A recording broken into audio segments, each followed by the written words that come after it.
man, I'm going to try and camp on these motherfuckers. I'm going to try and make them hold me off of them for long periods of time and just make their life miserable.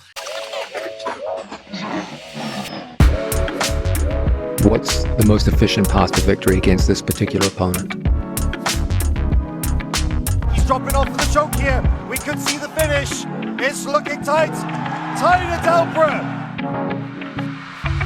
Hey guys, what's up? Matt from the Essential Jiu Jitsu podcast here. And today we're going to discuss improving your base on top. Before I get into that, I'm going to leave the links in the bottom to support the show. Please like, share, subscribe, smash the like button, smash the subscribe if you can. And if you want to support the show, you can get some EJJP merchandise like this mug or maybe this hat, maybe a hoodie or a hoodless sweater.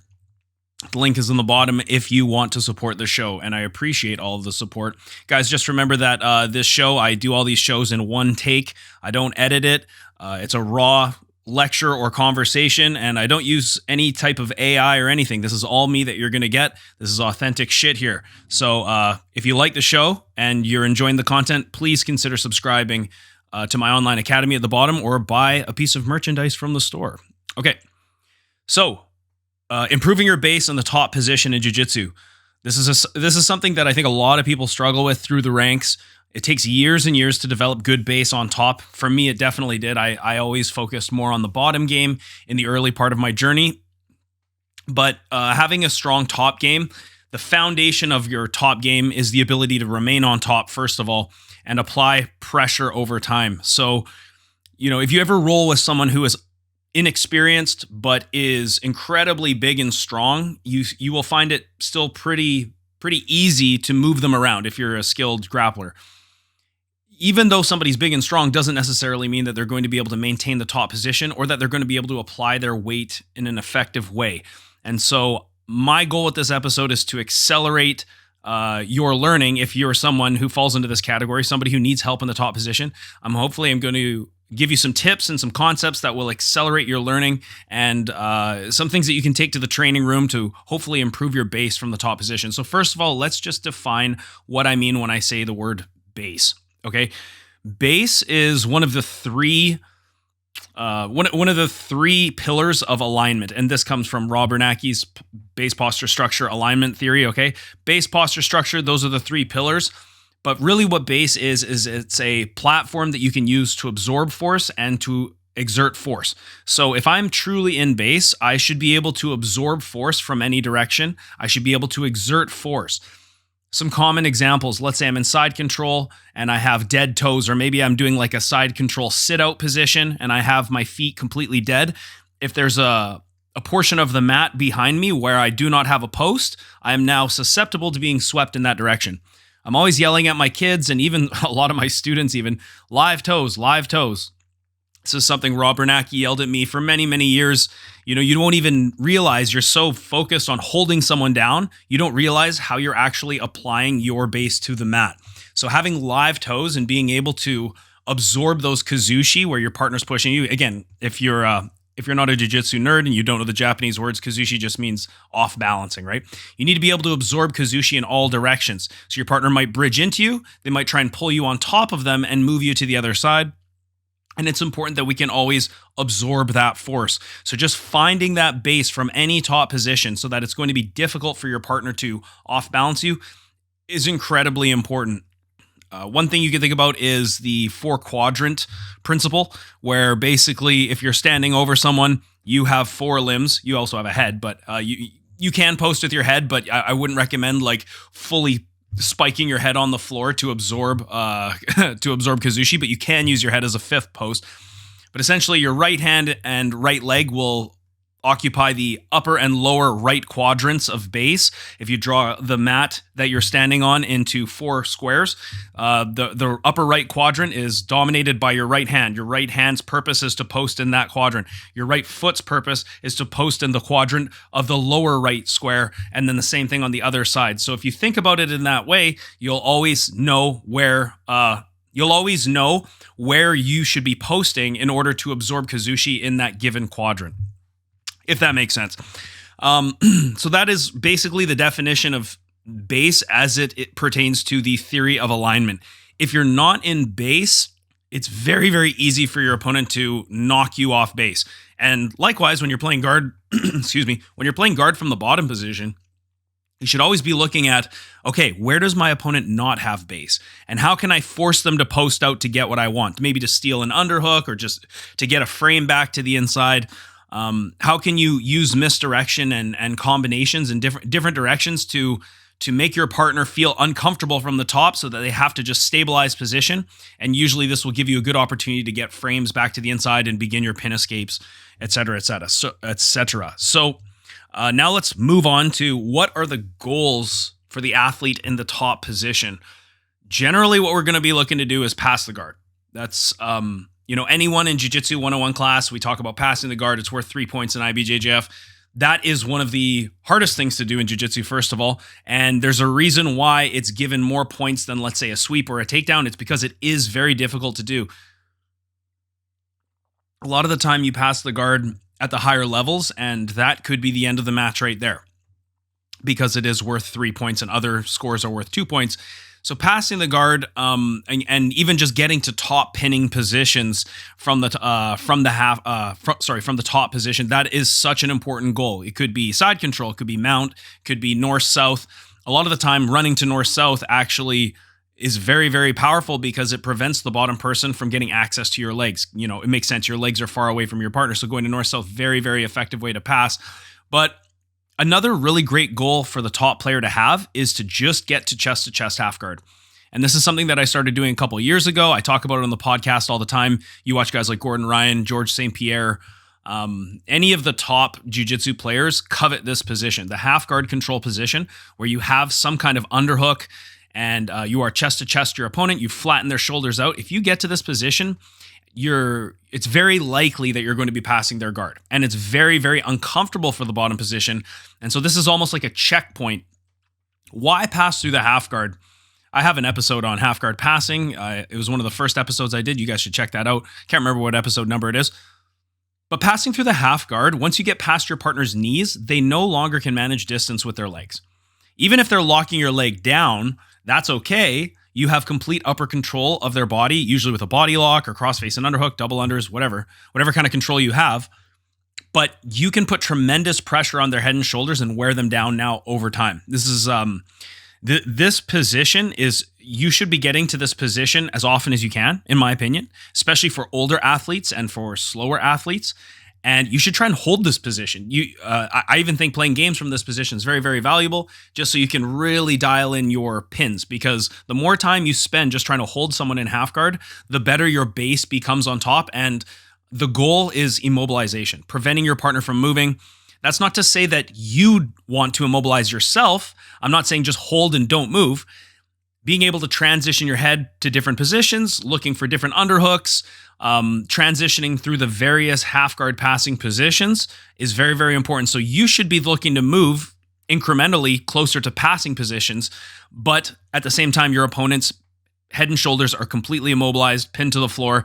If you can do that and you can dominate the inside space and remain chest to chest and remain past your partner's knees, this is an excellent position to pass from, and it's an exhausting position for the person on the bottom. Okay, another purpose or another goal for the top athlete is to, I hate to say this, is the ugly part of our sport, but stall. Okay, stall and look busy. Depending on the rule set, where competitors are always going to play to the rules.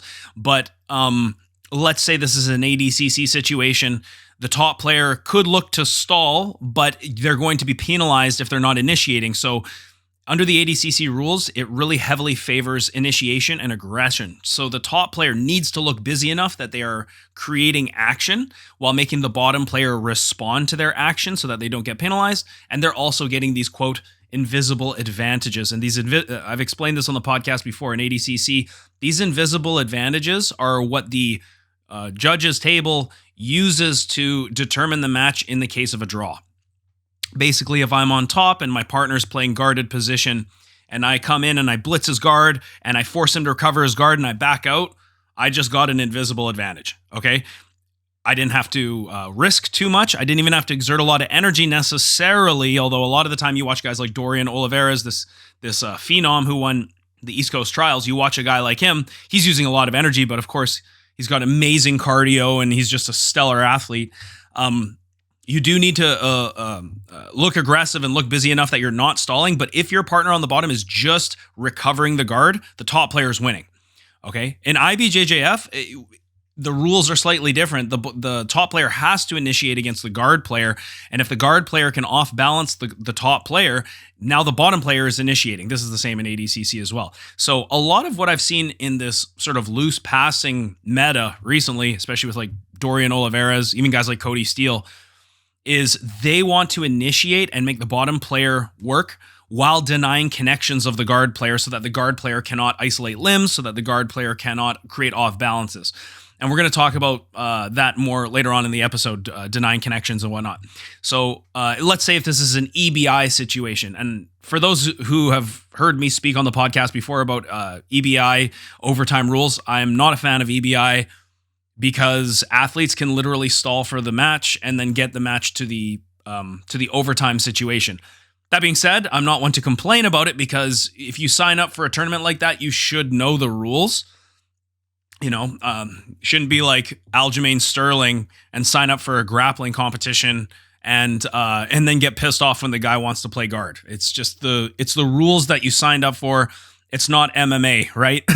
But like I was saying, that's one of the reasons why I don't like EBI is because somebody can just stall the whole time and now they get a chance to attack your back when maybe they would have no business actually getting behind you in a real jiu-jitsu setting. So for me personally, I'm not a huge fan of that rule set, but an athlete could just be on top just to stall and try and get the match to overtime. In an ADCC situation, an athlete on top could just, be active just enough to create enough initiations, and maybe if they're a good wrestler, they force the match into overtime. Maybe if the match, if they know that they have no business submitting the guard player, they're never going to get to a submission, they can look just busy enough to get through to overtime and win on a referee's decision, right? This is just the reality of the rules. And, if you're going to be a good competitor, you kind of have to play the rules this way. Not everyone can be like Gordon Ryan or Nicholas Marigali, who can just go in and submit everyone. It's very, very difficult to do that for us mere mortals.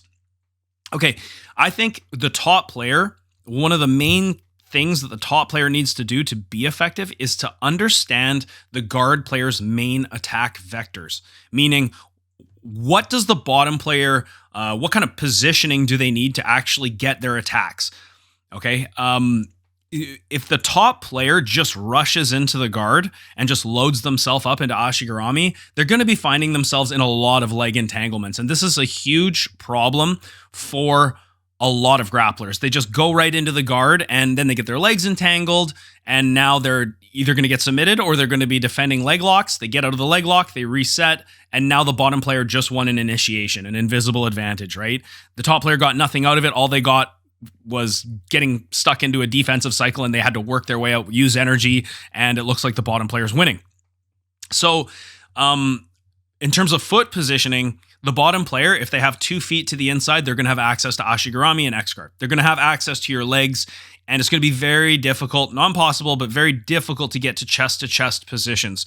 So when your partner on the bottom has 2 feet inside, I would say be very cautious about how close you come to your partner. We'll talk about managing the distance in a couple moments here, but just having the bottom player have 2 feet inside, this is usually when I'm going to be looking to get to, I'm either going to try and flank my opponent using footwork, or I'm going to drop to 2 knees and look to go to body lock passing. Generally, I try and split my partner's legs, so a little bit of leg pummeling and trying to get one of my feet to the inside of my partner's legs.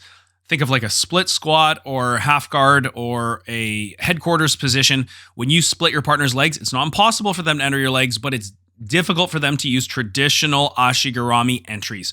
So generally the split squat is where I like to do a lot of my work. You should see, Joseph Chan using his tripod passing from the split squat. He used it at ADCC European Trials. There's videos with him in the B team showing these awesome passing situations. I really recommend you check it out. Joseph Chan's very, very, very excellent grappler and very young. Okay, let's talk about the connections. Really what a guard player needs to be successful is connections.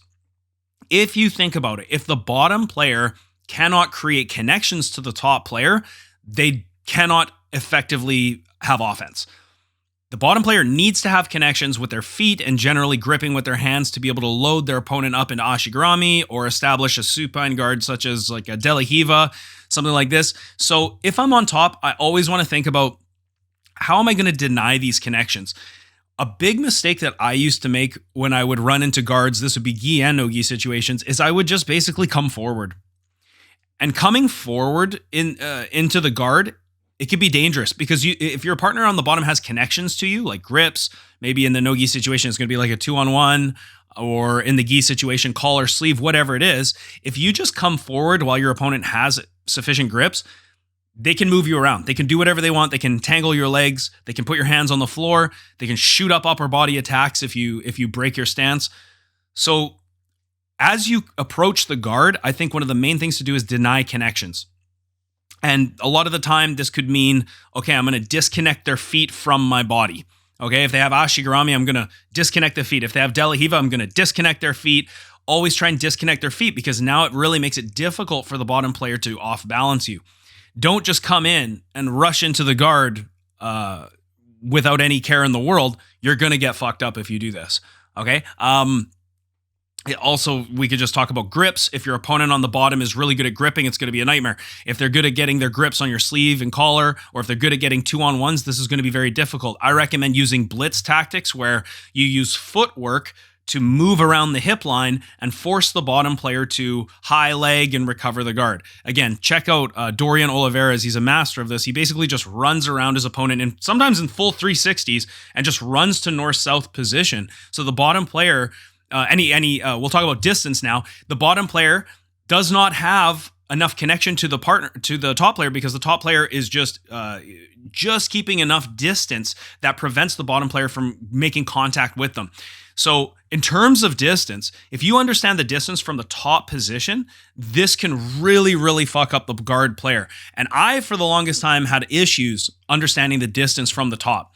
Again, I would just think, okay, I just want to get chest to chest as quickly as possible. So I'm just going to come forward. You're going to get off balanced a lot of the time. So as a general rule, if I'm on top and my partner can grab my feet and make strong connections, I now know he can off balance me. But if I can remain out of range and start to create an offensive cycle without my opponent even having my legs within reach of their hands, if they can't grab your ankles, very, very difficult for them to create off balances and attacks. So as a general rule, I like to stay outside of the range of my partner's grips before I even initiate. And then from here, I like to gain some kind of control over my partner's ankles and redirect their feet to another position. When I say another position, I just more specifically mean pushing them in another direction instead of facing me. So again, this would fall into the line of just denying connections of the guard player. Point their feet somewhere else, stack them, put them on the floor, toriandos to the side, etc. Bring their feet past you like you're in a split squat position. So again, understanding that distance, do not just rush into the guard and let your opponent from the guard establish their connections and now we start jiu-jitsu. No, there's no rule that says that we have to let the bottom player actually establish a guard. And that's really important to understand. Denying those guard connections and then forcing our partner to just frame on us, that's one of the best things we can do. One of the worst things we can do is let our partner get our grips, and now we start doing our guard passing. At the higher levels, it's harder to avoid because everyone's good at gripping and everyone's good at establishing connections. But in a perfect world, we don't even want the bottom player to be grabbing us and off-balancing us. We want the bottom player to be framing because they're forced to frame. Okay? Deny Kuzushi. So Kuzushi, again, just the idea of the bottom player off-balancing us.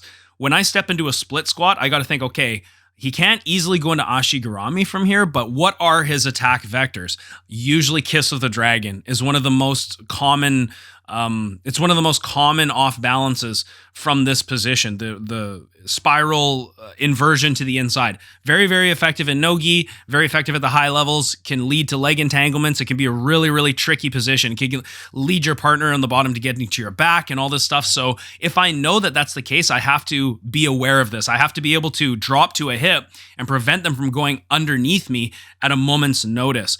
If I'm loading my partner up and let's say I'm doing float passing, float passing was one of these guard passing strategies that really came into flavor quickly, but then it kind of just as fast disappeared because people realized how to off balance people from here. So I understand that when I'm float passing, it's very easy for the bottom player, if they're good, to get their feet back to the inside and entangle your legs. And because you're right on top of your partner, it's there. Your hips are in a perfect position that the bottom player can now just start attacking your legs. But I think the value of practicing float passing in the training room is the aspect of leg pummeling. Pummeling a leg back to the inside and denying double inside position is incredibly valuable. And so I think that there's still value in doing the float passing, but it's probably not going to be one of my main attack vectors.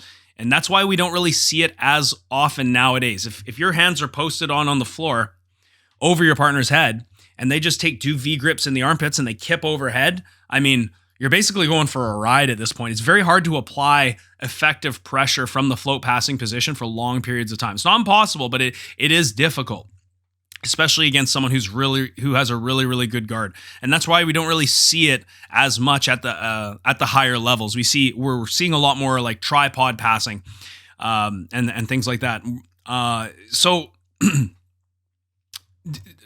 Denying Kuzushi and understanding where our partner wants to off balance us is so important. Let's say I'm doing any kind of body lock passing or any kind of like tripod passing, and my partner has 2 feet to the inside. I know that at any time, if they off balance me overhead, they're going to go into my legs. And this is a huge problem. So a lot of the time when I feel like a sumigaeshi is coming or anything like that, I'm going to take energy away from my opponent. My opponent wants to create Kuzushi overhead so that they can either enter my legs, or they want to create Kuzushi to the side so they can hit a sumigaeshi, right? Or hook sweep for you non-Japanese Jiu Jitsu nomenclature speakers. So what we need to do is pull back at times. And again, this just falls into the whole idea of understanding the distance. If I'm coming forward so much that I'm loaded up for sumigaeshi and ashigarami, I need to now be able to, at the same time, pull away. I need to be able to pull myself back so that it's very, very difficult for my partner to get what they want. They need that forward energy. And what this feels like is your partner is going to be like, oh, sumigaeshi, here it comes. They try and do it and they're like, man, this guy's fucking heavy right now. I can't move him.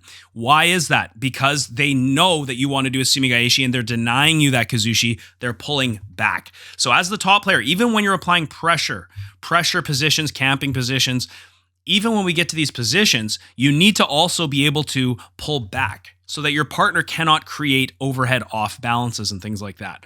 Okay, let's talk about let's elaborate more on understanding the distance. So first of all, we just talk about layers of guard. Generally, what I'm just referring to is frames. So I've seen an analogy used. I think Keenan used this analogy a couple years ago, and he likened the idea of frames to weapons, okay? Long-range weapons. So you like a sniper rifle is a long-range weapon, and then a carbine would be a mid-range weapon, and then a close-range weapon would be like a shotgun, and then a very, very close-range weapon would be like your knife or a club of some sort, right? So different ranges of fighting. Your feet are the long-range frames. So the first thing, like I talked about, the first thing I try and do is get past that layer. Try and put my partner's feet behind me or point the feet somewhere else, so that I deny that first layer of guard. Then you're going to run into shins and knees, and usually hands and elbows, right? And this is kind of a mid-range frame. This is the the carbine or whatever you want to call it, some kind of rifle. And then you get past the knees, okay? And now something very interesting happens. Now we're entering into half guard control territory. Now we're almost chest to chest, right? Now our opponent may still have hands and elbows and forearms in the way. We have to look to pummel to the inside and get past these frames. Sometimes we can throw our partner's arm by. Sometimes we can sort of chop and do over-back methods where we can collapse our partner's frames. Different ways we can get past our partner's frames. But once we get now chest to chest, our partner really doesn't have very much. Now the only thing stopping you from passing the guard is your partner essentially locking your leg with their legs. But you are fully chest to chest. You've got underhooks or some kind of control over your partner's head and shoulders, and they're completely flattened out. This is one of my biggest goals in sparring, in any jiu-jitsu setting, really. And so now our opponent really doesn't have very much to work with. There's no distance management. The bottom player should always be looking to recover by using off balances to regain inside position with the upper body, followed by regaining the inside position with the lower body and always rebuilding the frames, okay? It doesn't necessarily mean that you always need to get your feet on your partner, but in many circumstances, we do want to get our feet on our partner, especially in the gi, when we have a counter force where we can pull our partner on top of us with their gi and push away with our feet. In a no-gi situation, you might be happy to just keep your 2 feet on the inside in a butterfly situation and look for sumigaeshis or look for ashigarami. But as a general rule, we always want to use our legs in some way to manage the guard. We don't want our partner really ever getting past our knees. This is never a good thing for the guard player. And the top player, it's almost always a good thing to try and get past the knees. So if we can just disrupt our partner's guard by getting past these layers of guard incrementally, we get closer and closer to our eventual goal. This doesn't even need to be done quickly. This can be done slowly over time. Again, check and see how Gordon Ryan cooks guys using these methods. The best guard passers in the world use methods like this. I will say too, in the gi, just because of the nature of the gi, it's going to be easier to do things like throw by Toreando passes and pass the guard because you can grab the pants and throw it by. You could do a long step where you're grabbing the leg, pant grip, and the collar and long step all the way to the outside away from your partner. But because you have the collar grip, you're now still tethered to your partner. And even though there's a considerable amount of space in between your partner and yourself, maybe even your partner's established frames, you can still pull yourself in and complete the pass. This does not exist in no-gi. So understand that passing and guard movements, gi and no-gi, are completely different. Some things overlap, but a lot of things don't overlap at all. And so the top player in a gi situation, just by grabbing the clothes, can just pass loosely around the outside, and passes that would work, even Toreando passes that would work in the gi, don't necessarily work in no-gi at a higher level, okay? So for those of you who are into half guard passing, right, or want to get into half guard passing, just set yourself a small goal of getting past the knees. Kind of look at half guard passing as kind of like 2 phases here before we can get to the actual pass. And that's, we're either in front of our partner's knees or we've gotten past the knees. Now we're behind our partner's knees. When we're in front of our partner's knees, the bottom player has the ability to leg press us off of them, use their knee shield, use butterfly hooks, and their shins to manage distance very, very effectively and even off balance you. Once we get past those knees, it's difficult for the bottom player to now manage distance with the legs. And now it becomes a goal for the bottom player to bring their knees back in front of the guard passer, right? So one of my main goals when I'm passing is first, as I approach my the guarded position, I'm trying to pass the guard player. First, don't let him get connections to me. Then I want to control the feet, point them somewhere else, and get past the line of the feet. Or as Greg Sauter says, get to the knee line, right? Your knee in line with their knees, essentially. Then from there, I want to get past the knee line. I want to go into half guard passing positions where I've now beaten my partner's knees, and now they're focusing on trying to bring their knees back in front, and I'm denying that. When we do that, there's going to be a moment here where we can try and get to that cranial shift, as Danaher and Gordon call it, where we're controlling our partner's head and shoulders with our crossface and underhook, okay? From this position, if we dive right into the cranial shift, a lot of the time the knees come back inside. And so what I found doing half guard passing is as I am trying to get in past the knees, I run into those frames and I resist the urge to let go of whatever grip I have and go crossface and underhook. That's when the knees come back in. Instead, I move myself away from the frames. I move backwards and try and collapse the hips away. Like I'm moving across my opponent's center line. And what this does is it points the knees away from you. So instead of running into my partner's frames, I move away and instead focus on killing the hips. I can't stress how important this is. If you want to be a good half guard passer, you have to have this concept. And then from there, with your partner's hips collapsed, it's so much easier to make the cranial shift. It's so much easier to go up and get control of the head and shoulders. All right. And this whole time your partner's framing and they're trying to use energy. They're trying to exert a lot of energy to try and manage the distance. And you're just chilling on top. You're not really using a lot of energy. Super, super important. And honestly, nobody's half guard game or nobody's guard passing game is complete without half guard passing. It's by far my most favored and most common guard passing style is just using pressure over time. And the older I get, the more valuable it becomes. Okay, let's talk about head position for a second. So whenever I'm watching people pass the guard, I'm always thinking about where the head is. Now in the gi, because of the grips, a lot of the time you can do knee cuts with your head up in the air. You can do certain passes with your head high up, and that's because you have grips. But in a no-gi situation, you don't have these same grips that control your partner's head and shoulders. So in a no-gi situation, it's very important where you put your head. If I'm on the bottom and I'm playing guard and the top player has poor head position, I don't even feel threatened. Okay. But if I use my I use my head to crash my partner's far shoulder and try and put weight on that far shoulder with my head, it forces the bottom player to now bring frames in the way. It forces them to try to manage the distance. What's the benefit of this? They have to now exert energy, and you're just chilling on top, just making them carry your weight.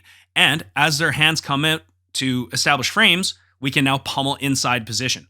Because if their arms are tight to their body, it's going to be very hard to get underhooks and things like that. However, if they start pushing you away, now gaps open up where we can steal inside space and get closer and closer to chest positions.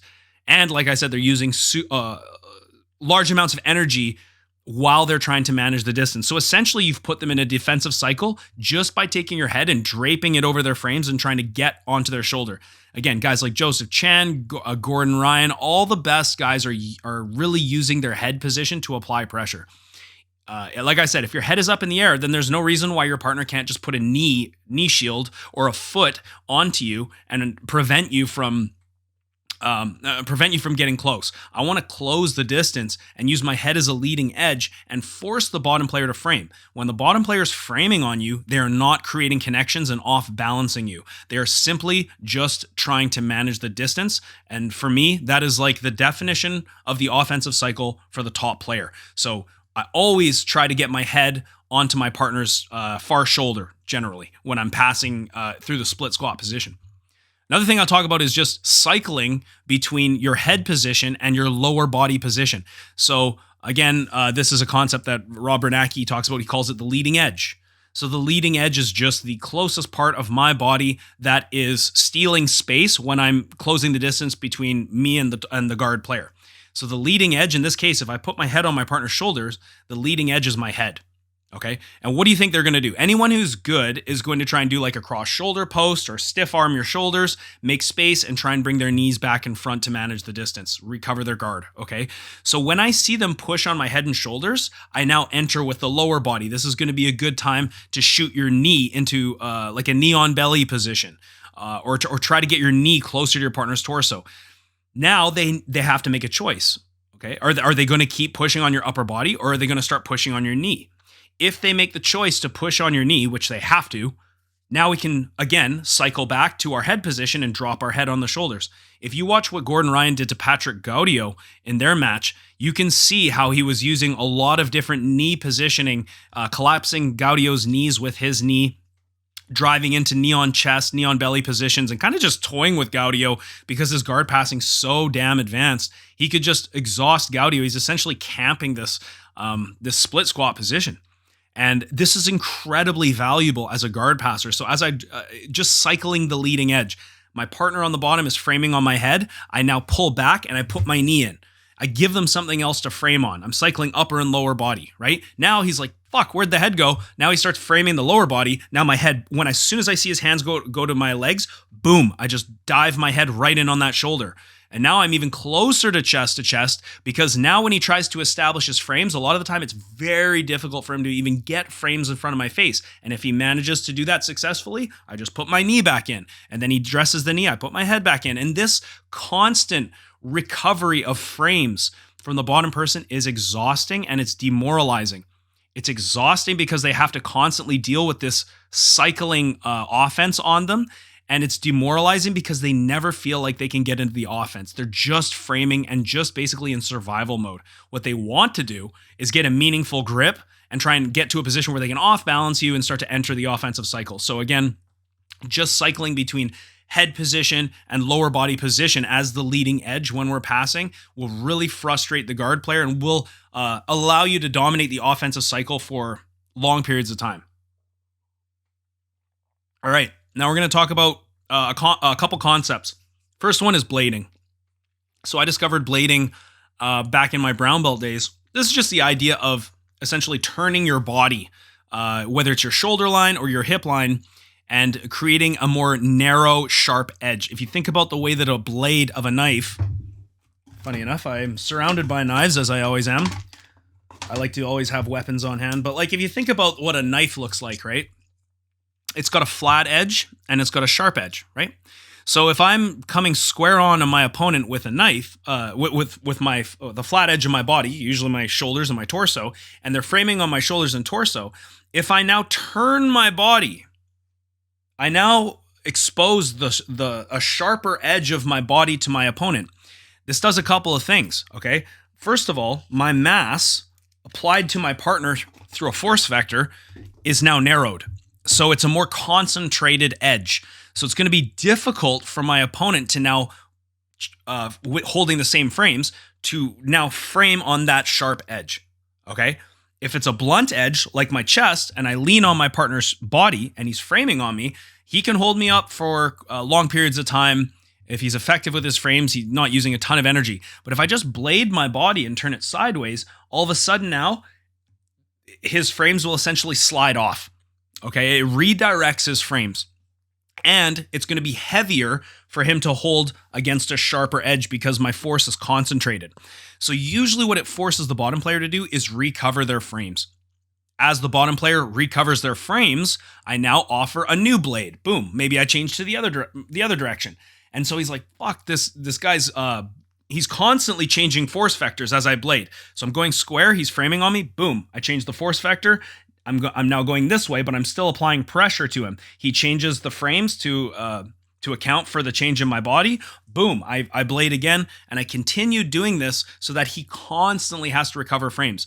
My goal when doing this is I incrementally get closer and closer to chest positions. And usually as your partner is recomposing their frames, there's going to be opportunities to chop through the frames, pummel to the inside of the frames, drag the arm past and hit underhooks and all types of things. So this is really a strong tool that we can use when it comes to fighting for inside position and dismantling our partner's frames. Another example of just how blading can affect, how it can affect the bottom player when you're on top is like, just imagine you're holding side control. If your two knees are on the floor, you're holding side control with crossface and underhook, let's say. It's difficult, but it's not impossible for the bottom player to bring an elbow inside and then a knee inside. This is the so-called side guard position, okay? However, if you do a sit out, almost into like a kesekatame, and put your hip on the floor, now there is no knee-elbow connection. There's no way the bottom player can bring the knee to the elbow because your hip is now on the floor. You've bladed your body, and now you've presented a sharp edge that is now in contact with the floor. So the bottom player is going to need to do a little bit of misdirection and a little bit of combinations to move you around to now create enough Kuzushi and ideally try and get a knee and elbow together by usually a bridge, and then a knee elbow comes in. But they cannot bring a knee elbow in when you just drop your hip to the floor. Okay, so just by turning your body, you can really shut a lot of doors for the bottom player's recovery. All right, let's talk about camping for a second. This one of the biggest concepts that I have come across over the last little bit here. Camping is the idea of getting to a position of advantage and just holding. All right, a lot of the time in Jiu Jitsu, just like in chess, if we get to a dominant position and we hold it for long periods of time, it shuts off the other person's ability to launch an attack just because of our positioning. When I was a white belt, I remember my coach would be like, oh yeah, we need to pass the guard, get our points. The goal is to pass the guard. The goal is to get to mount. The goal is to get to side control. The goal is to get to the back, whatever. Get to these dominant positions where you can get your points. And so I had in my mind like, okay, I got to get there and I got to get there fast. I want to get there as fast as I possibly can. This is a mistake, okay?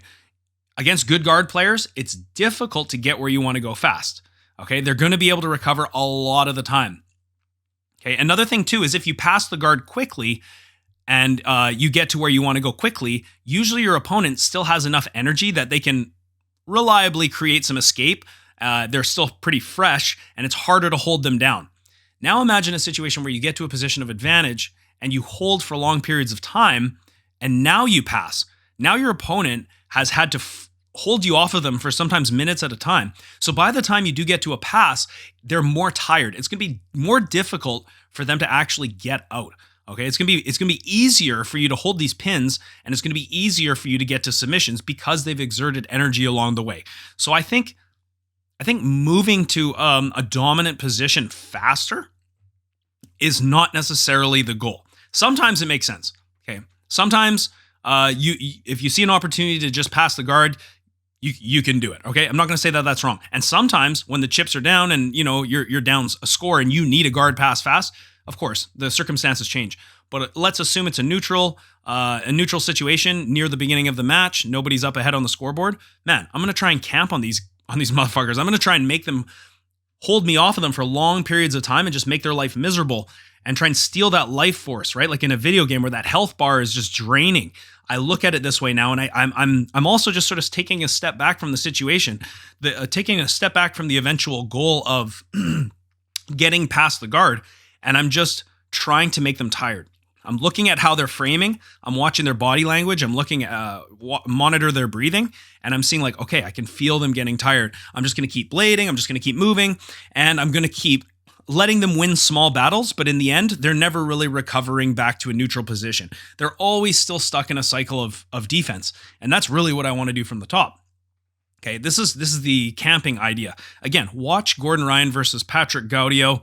Watch Gordon Ryan basically in any match that he does, especially in the no time limit matches. He does not rush his passing. He's holding for long periods of time. And this brings us to our next concept, which is backtracking. Again, this is, all Gordon shit.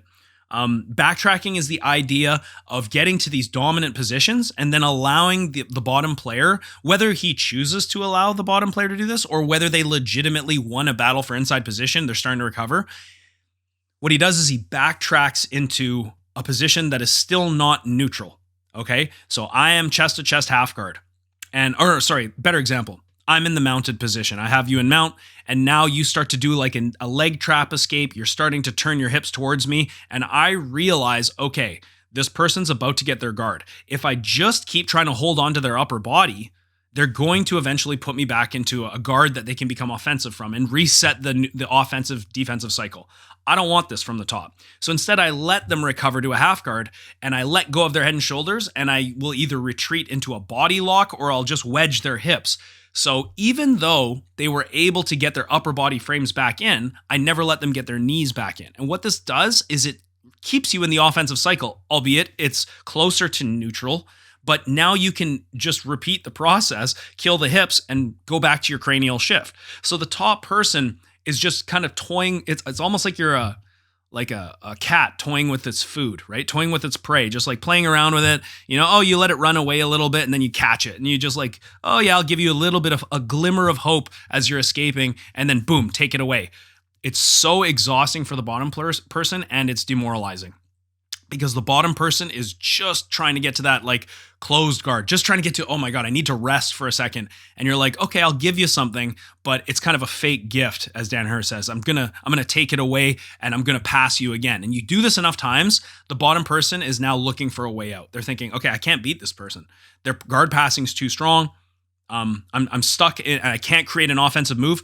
This mental warfare is so effective and it's so exhausting. It's really like one of the main things that I try and do whenever I can in jiu-jitsu. So backtracking, conceding a position when the bottom person makes a good recovery, but you're only conceding to a lesser offensive position. You're never giving them the neutral position where they can now fully recover. Okay. All right. Let's talk about just establishing positions after a pass. I've been watching Andre Galvao's Stack Pass DVD.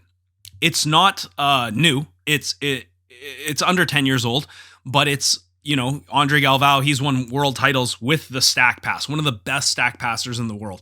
And one of the best jiu-jitsu fighters in the world, let's be honest. So what he talks about when he finishes his stack pass is he's like, okay, he gets his grips. Usually it's like a belt grip or a pant grip.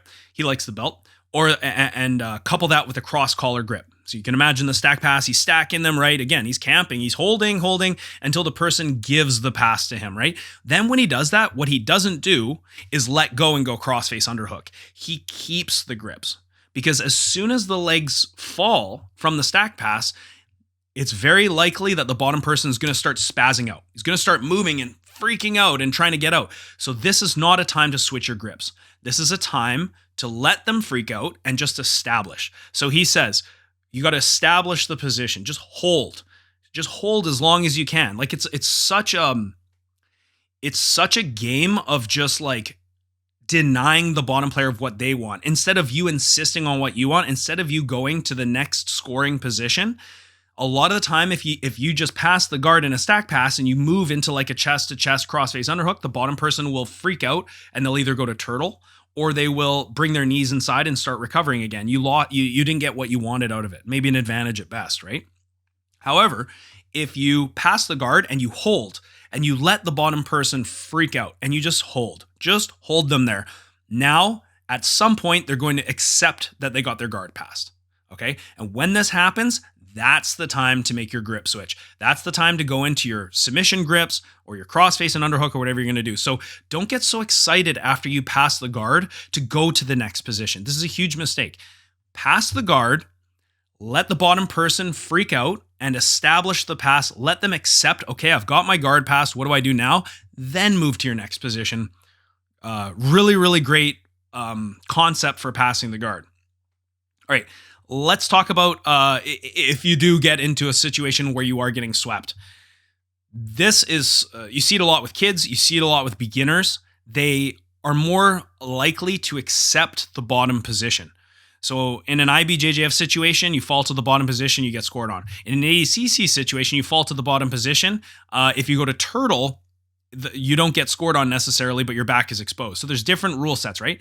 But if you are on top and your partner on the bottom is trying to sweep you and you accept that you got swept constantly, you're going to be leaving a lot of points. You're going to be giving away a lot of points that really shouldn't happen. I always have the mindset when I'm on top that if I'm going to fall to the bottom position, I'm going to try and get right back up. I'm just going to, for lack of a better word, I'm going to spaz the fuck out and just get back up on top, okay, as best as I can. You can't really run out of bounds in ADCC because they will just let you keep fighting out of bounds. But that was a huge strategy before you go out of bounds and it resets in the middle. They kind of made that rule, I guess, so that it continues out of bounds. And now we see fights going out of bounds and everything. But like IBJJF is a very useful strategy, is sort of fleeing the mat area. Now, I'm not saying to do that. However, I'm not saying not to do that because, I want people listening to the podcast to be as effective as they can in competition. And the truth is, sometimes to be effective in competition, yes, fleeing the mat's not a fucking bad idea. But that being said, try not to get into a habit of accepting the sweep. Okay, try to always fight tooth and nail to get back up. Keep fighting for height advantage. Keep trying to deny the guard player from getting access to both feet, because that's when a sweep truly is almost inevitable. And if you are going to accept a sweep, if there's no other choice, try to end up in a position that is advantageous. Try to end up in a guarded position, or in an ADCC. Try to go into a turtle position, and then make sure that you, if you're going to be fighting an ADCC, you got to have good wrestling, and you got to be able to escape the turtle position effectively. This is just, it's the nature of the rules, right? So too many people accept the bottom position too quickly, especially white belts and even blue belts. And especially kids, try and teach them, do not give up. Just because your ass hit the floor doesn't mean that you got swept, right? And there's a lot of positions where your ass will hit the floor. Just because your ass hit the floor is not a time to just give up. If you can get up and fight for height, you should be getting up, okay? Okay, one more thing I just wanted to mention about is like the idea of holding pins. So let's say now we've passed the guard and we're trying to hold side control, okay? I remember watching a DVD from Danaher. It was called Half Guard Passing and Dynamic Pinning. Such a good DVD, by the way. It's a gi DVD. Very, very good. And basically what he talks about is like when you're holding side pins, what you don't want to do is try and get so connected to your partner and so married to the pin that you're not willing to let it go. You're not willing to give it up for something else. For example, what we talked about with our partner getting a side guard on us, okay? If we have a side control and our partner creates a knee elbow connection, you're gonna lose side control. There's no, against anyone past the blue belt level, you're not going to be able to just hold a crossface and underhook while their knee comes in front. They're going to push their knee away. And a lot of the time you become extended now if you're holding a crossface and underhook. Your arm will be extended. You'll be exposed for a lot of different attacks, arm bars, things like this. So in a situation where my partner starts dominating the inside position from the bottom and they start getting their knee in, I now have to accept that I've lost this position and I backtrack usually into a hip and knee post, or even sometimes if my partner establishes a half guard, that's okay as long as I have control of the upper body, or if I have a body lock on them. Sometimes I'll have a crossface and underhook and they start to recover and I'll concede to a body lock. Still incredibly effective. And now you can use the body lock to pass. So you're backtracking and essentially just camping that half guard position. Another example would be like, okay, I'm in side control. I feel the knee elbow coming. I don't just stay in side control. Excuse me. I switch to a north-south. So I'll take my hand out of the underhook position. I'll block the near hip and I'll transition away from the legs. And that way you still remain in a pinning position. Your partner can't establish their guard. And then when you're ready, you can choose to go back to side control or you can attack from north-south. So having dynamic pinning means that you're willing to switch your position. You're not just like, okay, I've got side control and I got to hold it at all costs. No, you have to have that foresight to be able to let go when it's appropriate and move to a different position. And so your dynamic pins should be mobile. Okay, and you apply pressure when it's appropriate and you let go when it's also appropriate so that you can move to another position of advantage. Okay, guys, maybe I missed some stuff. I don't know. Let me know in the comments if you can think of any other ideas or concepts that have helped you become a better guard passer or pinner, or just better in the top position. I would love to hear it and start some conversations in the comment section. Again, I'm going to say, if you guys want to support the show by buying merchandise, check out the link in the bottom. You can also subscribe to my online academy. I really, really appreciate all the support. Like I said, guys, this show, I put a lot into it, and also I'm never going to use AI to generate any of my content. This is all me. It's all going to be one shot. I'm not going to heavily edit the episode at all. It's all just me trying to give my insight on jiu-jitsu and try and get good guests and give you guys good information. If you guys want to support the show, links are in the bottom. If you want to contact the show, check out the links in the bottom. Also, just if you can, just throw a like, share, or a subscribe anywhere you can. That will help me and it won't cost you a dime. Other than that, guys, that's all I got for you today. And I really appreciate you guys checking me out. Until next time, the Essential Jiu-Jitsu Podcast is everything you need to know about jiu-jitsu. All right, you guys, take care. Bye-bye.